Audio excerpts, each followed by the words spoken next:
What is up, everybody? Welcome back to the Tomatoito Boxing Show, and let's talk about the weekend, how it started, and things got underway this past weekend. The big event and the eyeballs were obviously set out in Las Vegas for the big Canelo and Jaime Munguia showdown that took place during the Cinco de Mayo festive weekend that is accustomed to for Las Vegas to play host to. And but the weekend got underway out in Japan. And the fight that took place there was a title fight earlier that morning on Saturday morning. And then 2 days later, the undisputed champion, Naoya Inoue, in a similar position to that of Canelo Alvarez, found himself putting all the titles on the line and defending his throne against Luis Panterita Nery. And that took place for us. It took place Monday morning. For me, it was like 2:30 in the morning, I think, when the card got underway. I made a long weekend of course of it. But the things got underway Saturday morning around similar time. It was about 4:30ish, maybe 5 in the morning, when I got to catch the fight between Emmanuel Rodriguez, a Puerto Rican fighter, and then champion, stepped into the ring as the IBF champion, defending his title against the lesser known and lesser accomplished newcomer, undefeated fighter, Ryosuke Nishida. Now, limited amateur career, less experience for Nishida, yet undefeated, only one knockout to his record, and stepped into the ring with an 8-0 record against Emmanuel Rodriguez, who has shared the ring with greats from those divisions. Emmanuel Rodriguez has a loss to Naoya Inoue. And I'm going to tell you what I think the key is to this fight and the way it turned out. Let's just look at Emmanuel Rodriguez. Manny Rodriguez was someone to reckon with, and he got off to an amazing start, climbed his way up the ranks, got himself into title contention, and was a who's who within the bantamweights around the 2017-2018 mark. He has victories over Paul Butler. If you remember Paul Butler, he had the last title. He was the last of the champions for Naoya Inoue to collect all titles at 118 pounds. Emmanuel Rodriguez beat Paul Butler in 2018.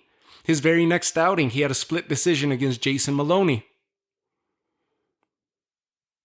In May of 19, he fought Naoya Inoue for the IBF title, the bantamweight title. Inoue knocked him out in the second round.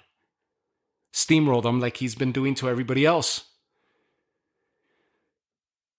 Manny Rodriguez was sit out from May of 19. That knockout loss to Inoue, he would sit out the remainder of 19 and pretty much the entirety of 2020 until mid-December of 2020, to close out that year. He would come back into the ring against Raymart Gaballo in a losing effort. He challenged Gaballo for the interim bantamweight title, the WBC interim, and would lose in a split decision manner, a split decision that got favored or given to Raymart Gaballo. A losing effort in his return fight for Manny Rodriguez. He would return August of 21, 8 months later, against Gary Antonio Russell. Just look at the names that I've been mentioning to you. Manny Rodriguez has shared the ring with some of the absolute top contenders and opposition within that bantamweight division. A lot of experience, a lot of rounds under his belt, and has garnered a lot of experience just by way of opposition. That fight with Gary Antonio Russell, think about it. He has a knockout loss to Naoya Inoue in 19, split decision loss to Raymart Gaballo in his return fight in 2020.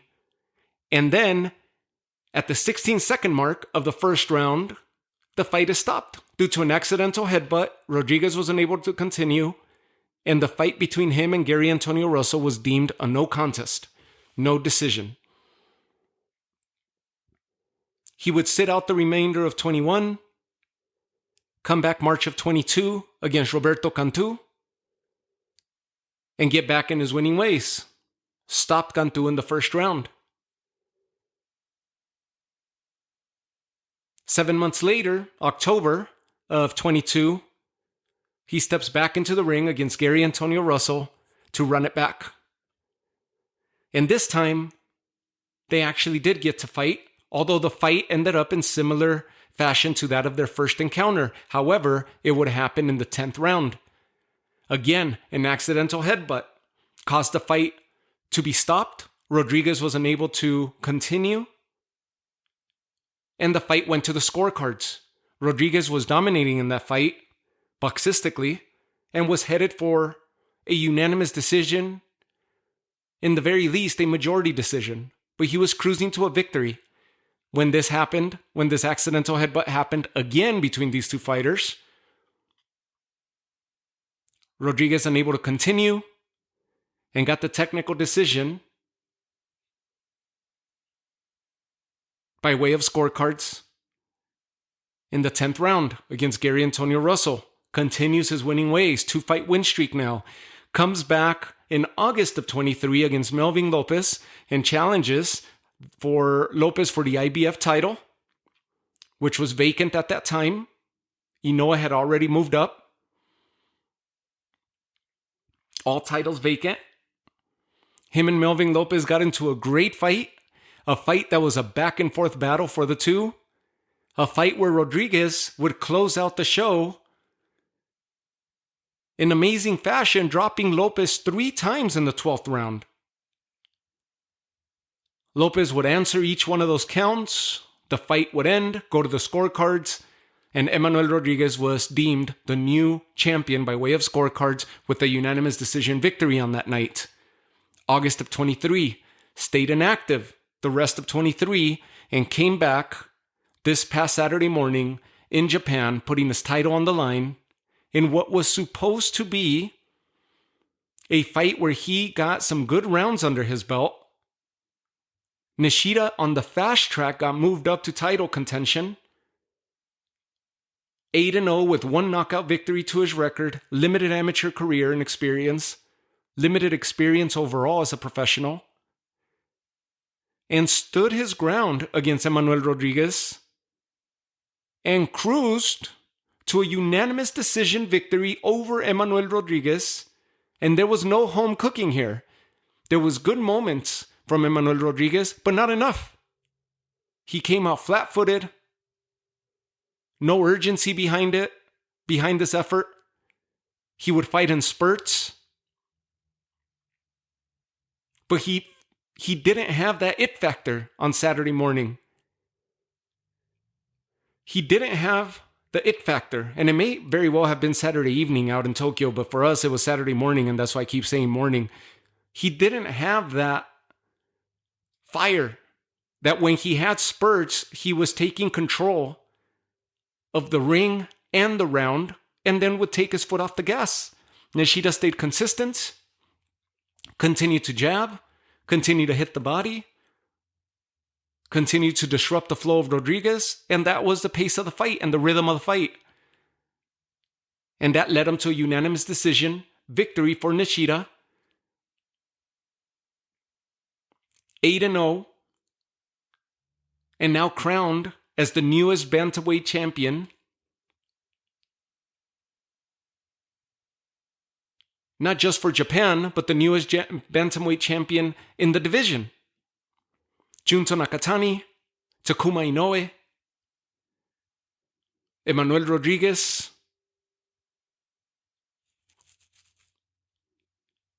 and Jason Maloney. Rodriguez loses the belt, and Japan is taking a stranglehold of the bantamweight division, just like Naoya Inoue did when he collected all the belts and eliminated everybody, cleaned out the division, vacated the belt, and moved up to 122 to accomplish the same. Well, his younger brother, Takuma Inoue, is one of the champions. Junto Nakatani, we saw him move up from 115 and become champion.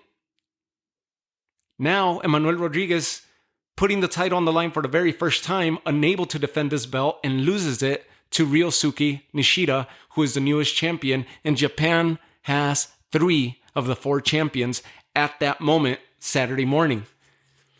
We went on later on in the day to witness the Canelo Munguia event. And by Monday morning,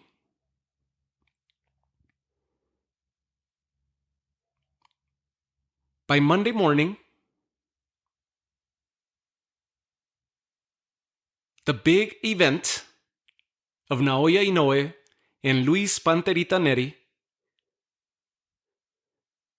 who is not the most fan favorite guy, or at least wasn't leading into the fight, who had controversies in the past for having missed weight, for having failed drug tests, for having defeated 2 Japanese fighters looking to go 3-0 if he would have been successful against Inoue. Spoiler alert.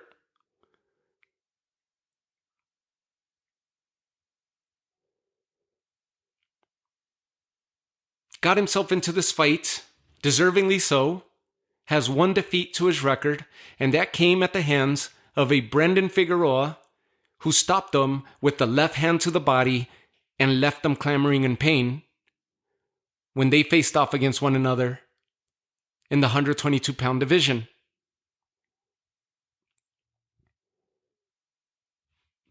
Back in 2021. Brandon Figueroa, with that shot, shook the division. He was a younger fighter, the less experienced fighter. Nery was supposed to win that fight. And Brandon Figueroa would go on to stop him in the 7th round. Nery was actually favored in that fight and was leading in the fight, both in scorecards and in momentum. He was actually putting in really good work against Brandon Figueroa, finding a lot of success. Figueroa was just relentless, like he always is, and continued body snatching and just hunting and hunting and hunting and coming forward. And eventually, the left hand landed beautifully, caving the body of Luis Nery and leaving him on the mat, on the canvas, clamoring in pain.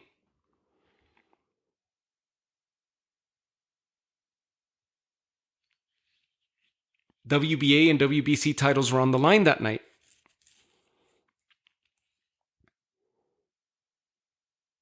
That was it.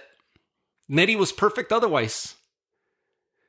A fight that he thought was a fluke, even though it was a beautiful shot by Brandon Figueroa, and the very same shot that 2 nights earlier on the undercard of Canelo and Munguia, Brandon Figueroa landed a very similar looking shot to what found him success against Nery. He landed it against Jesse Magdaleno in his victory Saturday night to defend his interim title. Brandon Figueroa, of course, campaigns at 126 now and holds the WBC interim to Ray Vargas's WBC full version title in that same division at featherweight.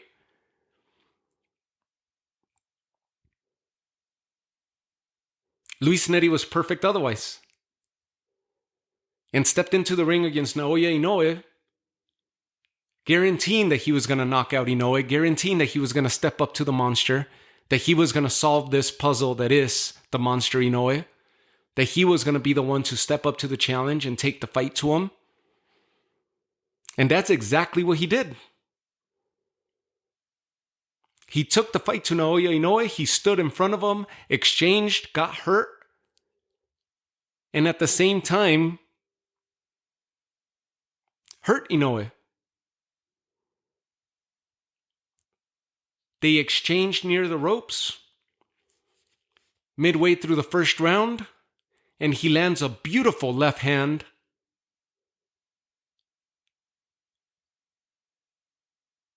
on Inoue's face,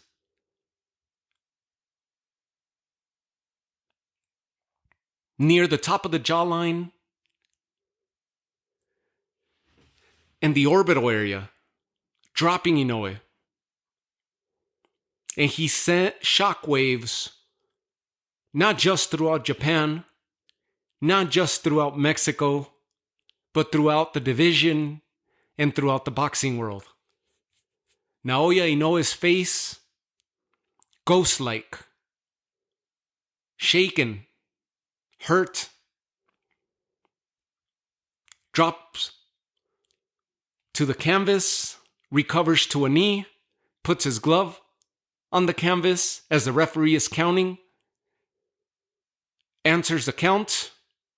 Nery closes in and starts delivering bombs, 2 of which landed clean on Inoue and stumbled him backwards into the ropes. Inoue would survive the round. Gathered himself, began to fight from a distance in round 2, began to throw punches from different angles, like he's been known to do in the past, and disrupt the flow of Nery, who was simply trying to walk in and walk through the punches and the delivery of Inoue. Big mistake. From there, Inoue got his rhythm and began to pick Nery apart.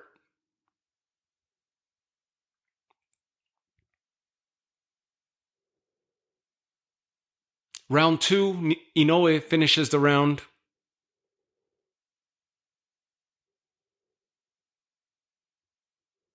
Not just dropping Nery, returning the favor, but in control.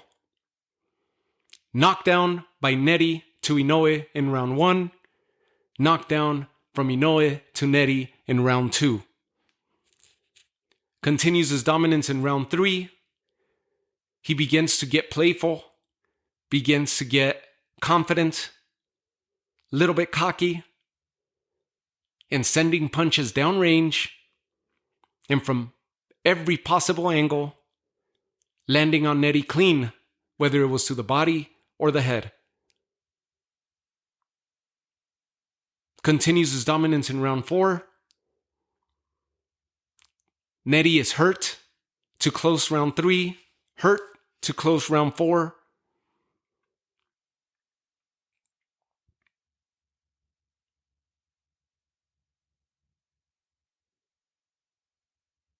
And is dropped and stopped.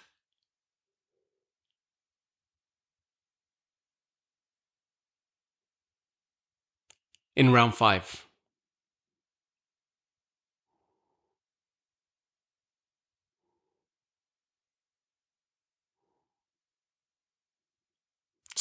Dropped in round 5, stopped in round 6. The 122 mark, minute 22 of round 6.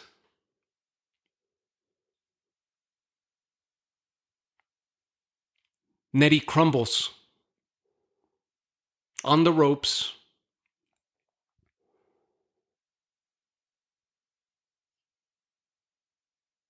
To a nasty attack by Inoue, which took the life out of Nery. When his body hit the canvas, it looked lifeless.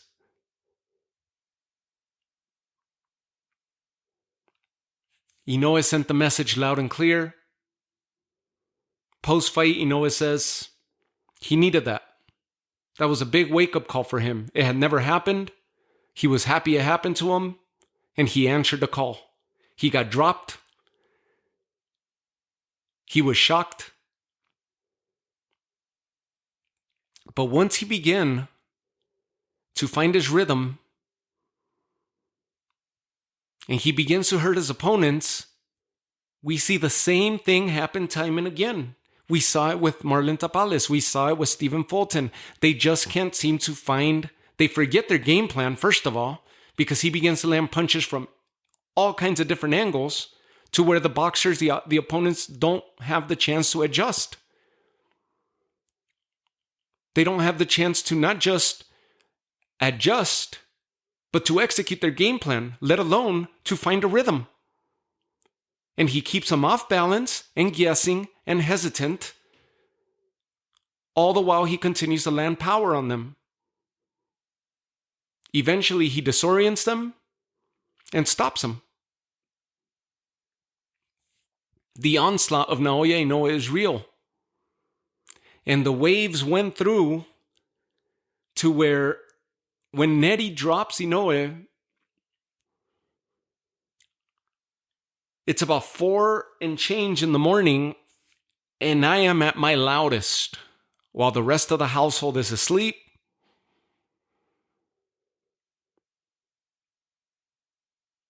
I find myself yelling out, "The power is real. Panterita has bricks for hands." We've heard of that before, and it's proof. He didn't even loop the punch. It was from such a close range that he was able to generate that much power to drop Inoue.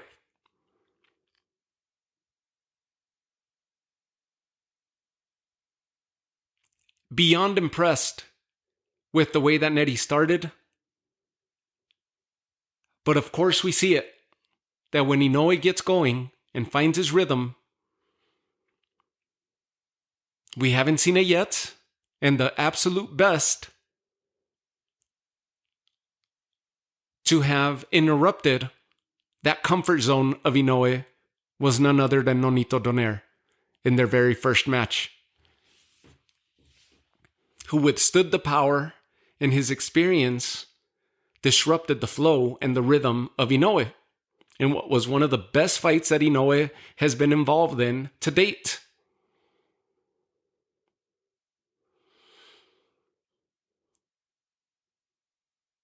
Inoue improves to 26 to 27-0. I don't know why I'm fumbling everything tonight. But he improves to 27-0, 24 knockouts to his credit, while Luis Nery drops to the second defeat of his career, 35-2, 27 knockouts to his credit, both losses, knockout defeats. One at the hand of Brandon Figueroa, who now campaigns at 126, and one at the hands of Monster Inoue. By the time that Luis Nery was exiting the ring, the fans and people of Japan were applauding him, shaking his hand, bowing to him, to which Nery was very responsive himself as well, greeted the crowd, saluted the crowd, bowed to the crowd, and shook hands on his way out.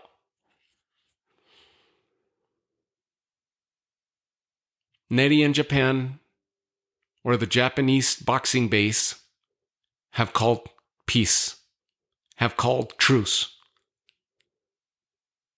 Now that Monster Inoue has destroyed him.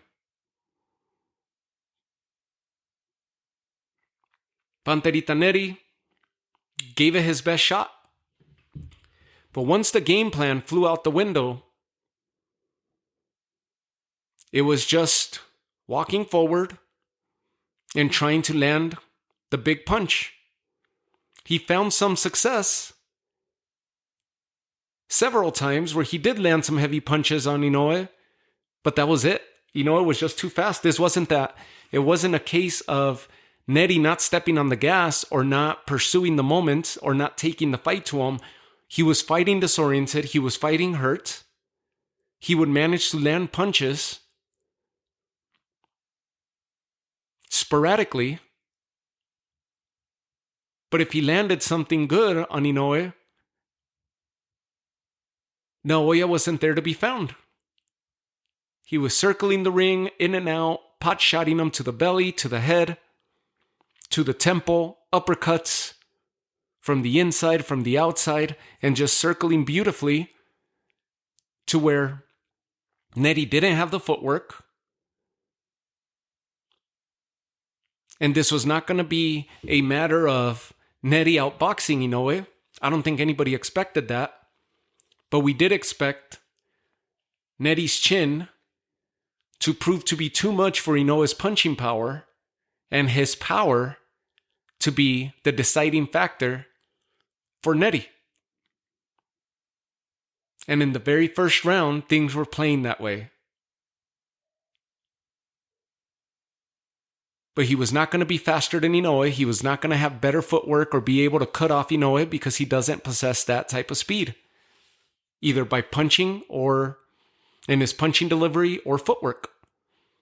He's just a come forward, somewhat flat-footed fighter who is better in the middle of the ring and walking the opponents down. Relentless. But when you're as elusive as the monster, if Stephen Fulton, who is a fast-footed, fast-punching type fighter, was unable to hold his own and cut off the ring and trap Inoue, Marlon Tapales, another one, good chin, good punching power, fast delivery, wide-footed.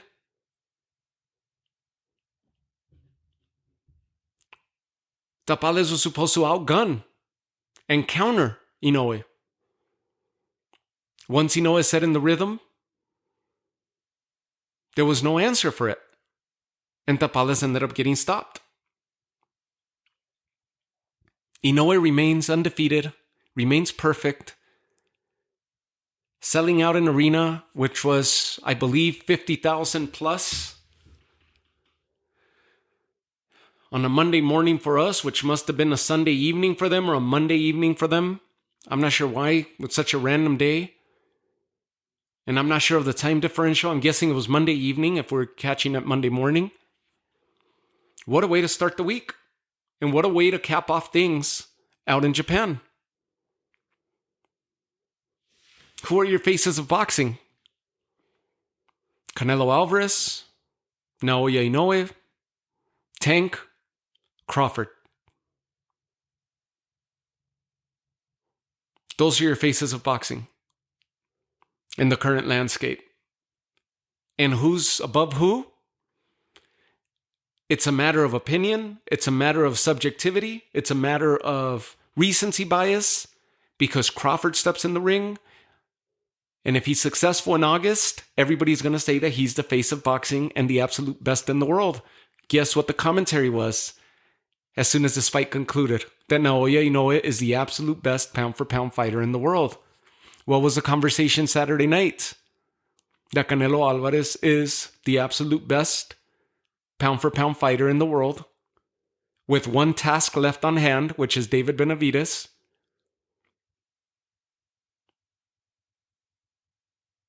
And the face of boxing. What about Tank? His press conference just happened. He's going to be facing Frank Martin, and he's being billed as the face of boxing, as the most exciting fighter, as the best out there, also remains undefeated. Canelo, the only one with 2 losses on his record out of these fighters that I just mentioned.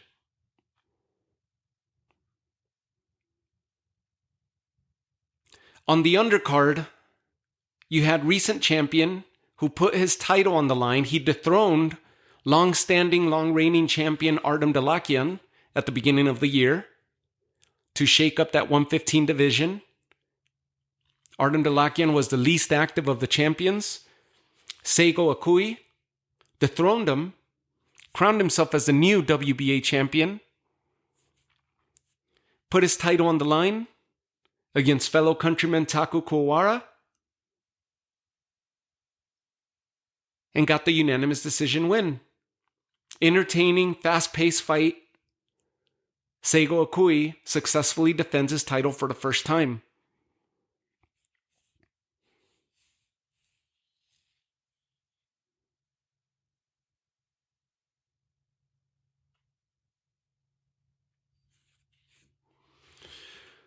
And I'll correct something real quick, that was a flyweight, the WBA flyweight title that Seigo Akui lifted from Artem Dalakian. That was a 112-pound division, and I got it confused with the 115 because of BAM. If you guys remember, when we had the big unification between BAM and Sonny Edwards, BAM had 2 titles, Sonny had 1, and Artem Dalakian was the other champion. Sonny's going to be moving back to 115 to challenge Gallo Estrada for the WBC title. That BAM feels was his when he defeated Cuadras. And Rungvisai several months later, when he shocked the world with those performances. stepping in for an injured Gallo Estrada who was unable to defend his title and get into a rubber match scenario with Carlos Cuadras. Bam stepped in. Cuadras thought it was going to be easy work, and he was in for the night of his life and the shock of his life when he lost that fight, and Bam announced himself to the world at 115, coming up from 112 back then. So when that fight with Bam and Sonny took place at 112, Artem Dalakian was the long-reigning, least active champion in that division. By January, Sego, Akui, and Dalakian fought, and Akui dethroned Dalakian. Dalakian was accustomed to fighting for the last 3-4 years, just once a year, do the bare minimum, and he was fighting in Januaries to open the calendar years. Seigo Akui dethrones Dalakian and already put his title on the line just several months after being crowned champion and successful in his very first defense. He's going to be an active champion, and good to see that. Takuma Inoue, the headliner's younger brother, successfully defends his WBA bantamweight title, 118. To kick off the episode, we talk about Emmanuel Rodriguez, who lost to Ryosuke Nishida. He lost his IBF title, and Ryosuke Nishida joined his fellow countrymen as the newest Japanese champion in that very same division at 118 pounds. The other being Junto Nakatani. Takuma Inoue successfully defended against Sho Ishida. 12-round unanimous decision win for him. And the fourth champion was Jason Maloney. And Jason Maloney found himself in a firefight against a former K1 fighter, in a fight where they traded power and they went at each other with everything they had.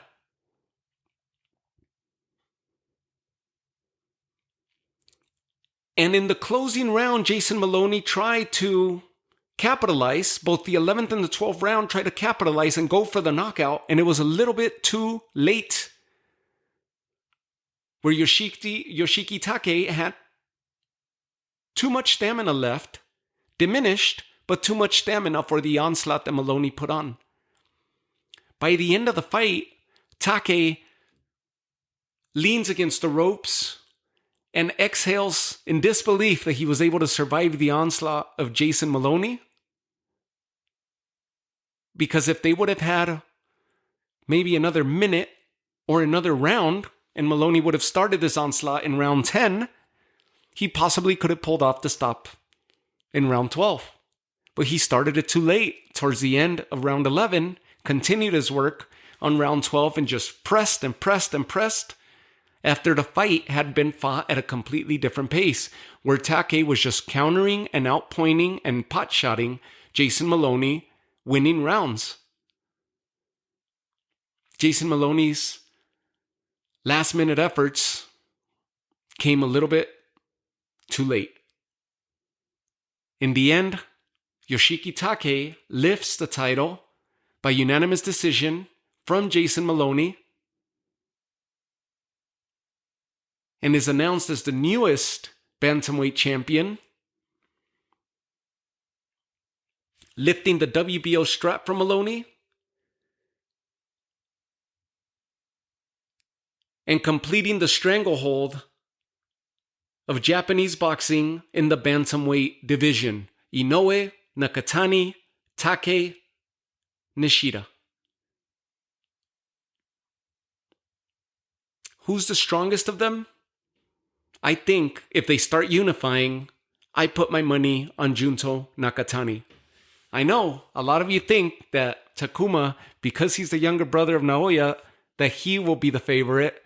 By name, he's probably one of the more marketable ones, especially because of his brother.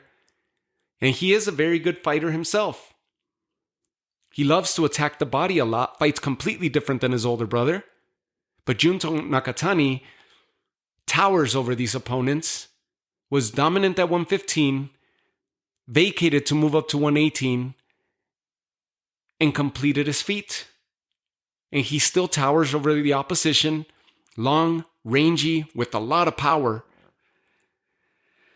Nakatani would be my favorite to unify the entire division. Then I would put money on Takuma Inoue. Then Yoshiki Take. And Ryosuke Nishida would be the least favorite of the champions to be able to unify that division. I think he's the easiest of the 4 champions. Nonetheless, a smart fighter who managed to outpoint a very experienced Manny Rodriguez just 2 days prior. Japan has a stranglehold of the bantamweight division with all 4 champions being countrymen. Japanese countrymen. And very good fighters in their own respect. Jason Maloney dethroned, gets the 3rd defeat of his career.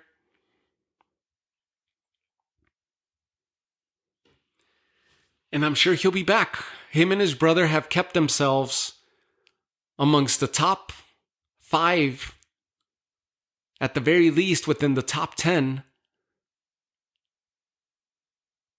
of the division in their respective careers. They're constantly fighting for titles and amidst some of the highest profile fights, respectively. What a hell of a way to start the week.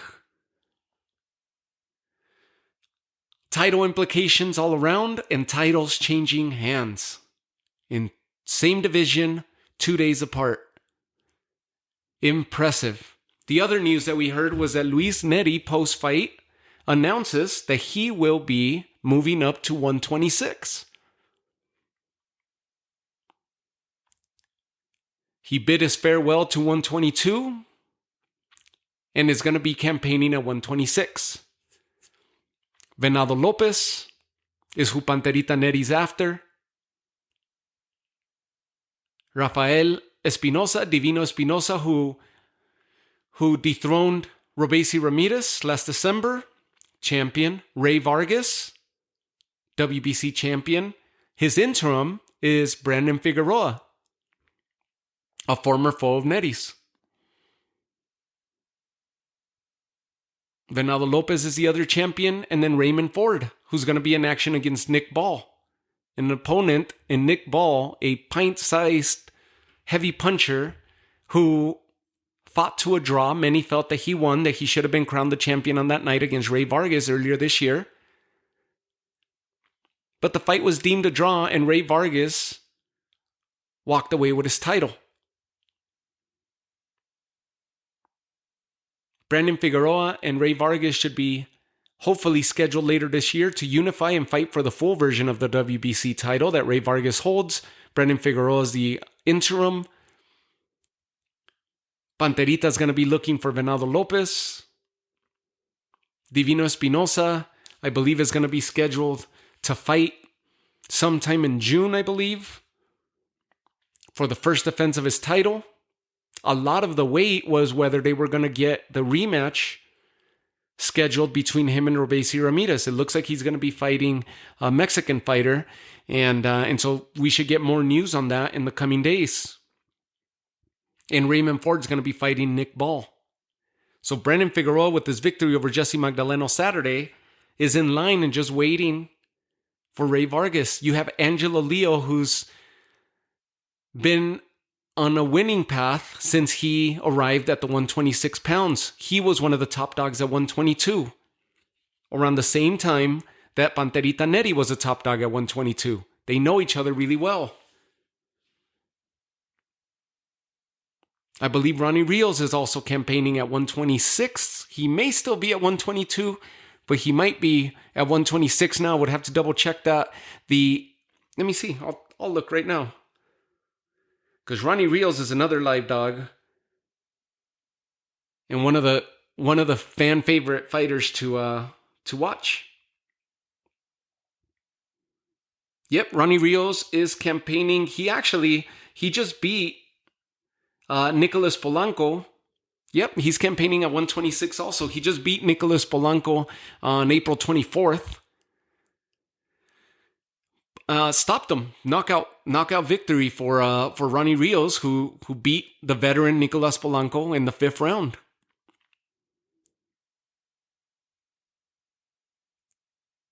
So 126 is a hell of a division now. All these divisions from 112 all the way to 126, they're all insane. And the fact that these fighters are moving up, just like Junto Nakatani moved up to 118, vacating his 115 title. Bam Rodriguez being dominant at 115, at 112, returning to 115. Looking to take on Gallo Estrada after he defeated Cuadras, defeated Rungvisai. Now he takes on Gallo Estrada. And of course, the last to complete for Bam, should he be successful for Gallo Estrada this coming June, would be if he gets into a fight with Chocolatito. And he would end up having faced all 4 of what they were calling the 4 princes, similar to that of the 4 kings in the 80s era. Very interesting. And for the Malonis, it sucks that Jason Maloney lost the title. He's always a fun favorite, a fun fighter to watch. One of the fan favorite fighters. Him and his brother are both always in exciting fights.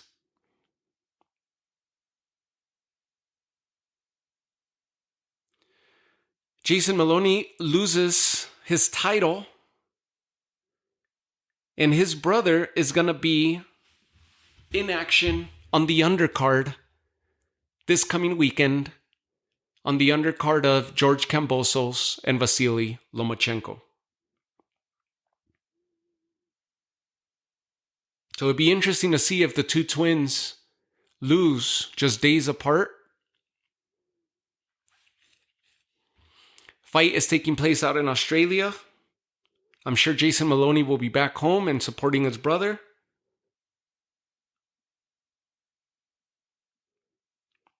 Not likely that both brothers will lose.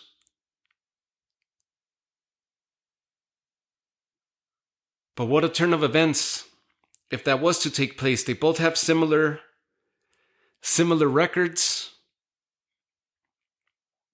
Andrew Maloney is going to be facing Pedro Guevara.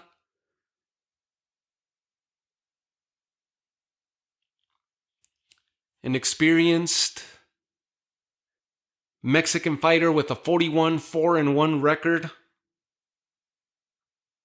out of Sinaloa.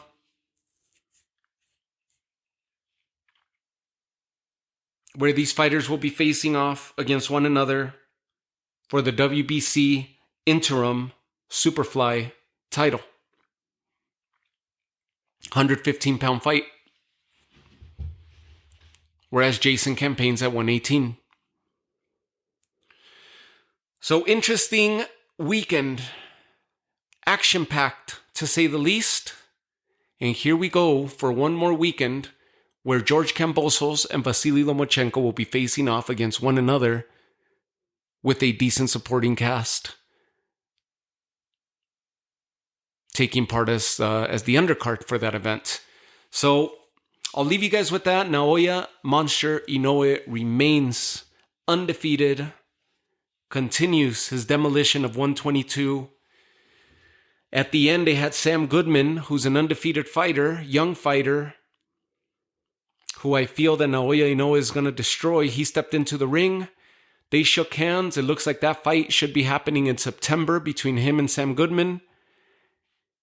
And then the fight that we were all hoping to see was Muro against Naoya. But of course, Marlon Tapales defeated Muro, lifted those titles from him, and ended up stepping into the ring against Naoya Inoue. Murojan Akhmadaliev should be a better challenge and possibly Inoue's toughest challenge at 122. A fight where Cowboy Steph and Muro never stepped into the ring to unify titles. They wasted too much time. Meanwhile, Inoue unified the 118, arrived at 122, and started destroying everybody else's plans.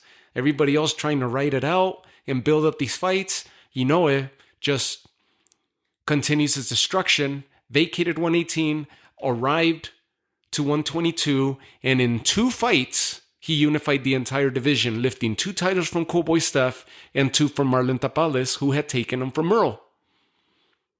Muro has maintained himself and remained atop the division and should be one of the last for Inoue to clear the division. If he beats Sam Goodman, which I think Inoue is a heavy favorite to win that fight. That would be a similar fight to what he had against Paul Butler at 118. Sam Goodman, very similar style. Easy pickings for Inoue, in my opinion. And then he goes against Muro in December.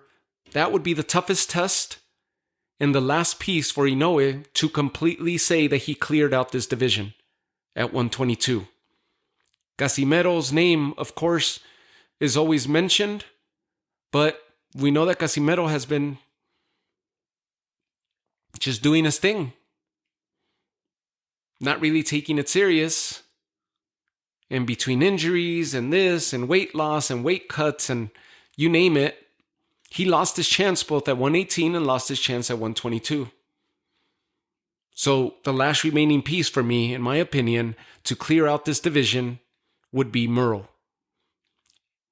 And should he be successful, Inoue, and the plan remains intact, September Goodman, December Muro, Inoue more than likely with 2 successive outings to close out this year, successful outings, he will more than likely move up to 126 and start shaking up that division. And what an interesting turn of events, because Nery's going to be moving up there. But you have Brandon Figueroa. You have taller, heavier punching fighters. Ray Ford, imagine that. If he's successful with Nick Ball, imagine Ray Ford against Inoue. Imagine Venado against Inoue. Venado's been calling out Inoue, waiting for him to move up. Brandon Figueroa against Inoue. Angelo Leo. Robesi Ramirez. A whole new landscape and a lot more talent, heavier level opposition or higher level opposition for Inoue should he be willing to move up to 126. In my opinion, Goodman shouldn't even be in the talks.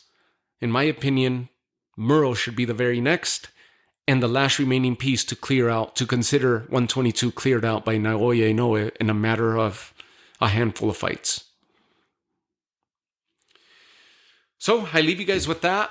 Awesome weekend for fights, and we have plenty more coming up. So I'll leave you guys with that. I'll catch you guys on the next episode, and thank you all for continuing to support the show, and see you all on the lead up episode to Kambosos Lomachenko taking place later on this week/weekend. Have a good night. Stay safe. Take care.